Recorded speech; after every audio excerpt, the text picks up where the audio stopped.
Welcome to Meg's Kitchen, and our next meal for today is seafood ramen salad.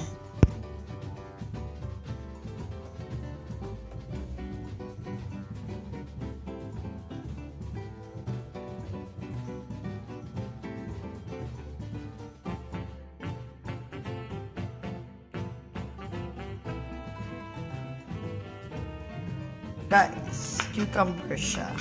Yung balat lang ang kailangan. Yung laman, wala kayo kung kakainin nyo yan. Basta ako, balat lang ang kailangan ko. Actually, ang masustansya naman yung balat eh.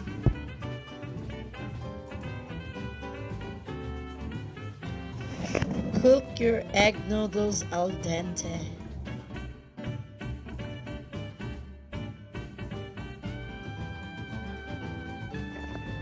Make sure you wash it with cold water and set it aside.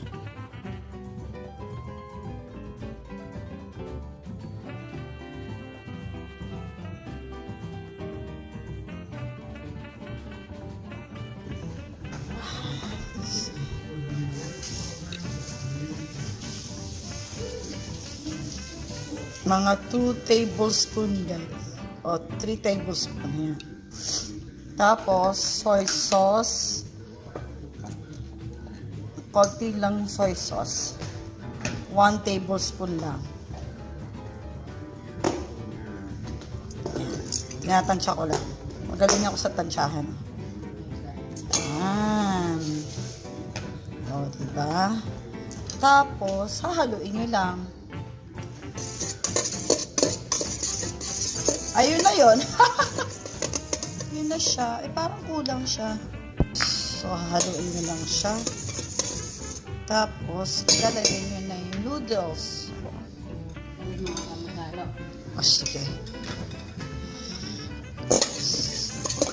Noodles.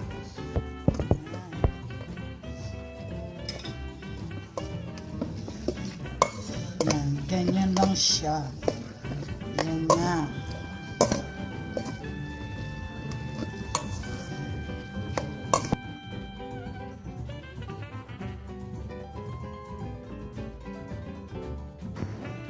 There you go. You just mix everything together and mix it. Yes, there you go. If you don't have seaweed salad, all you have to do is skip that and then just add extra sesame oil and a little bit of sugar and salt. Then added it to the mixture again.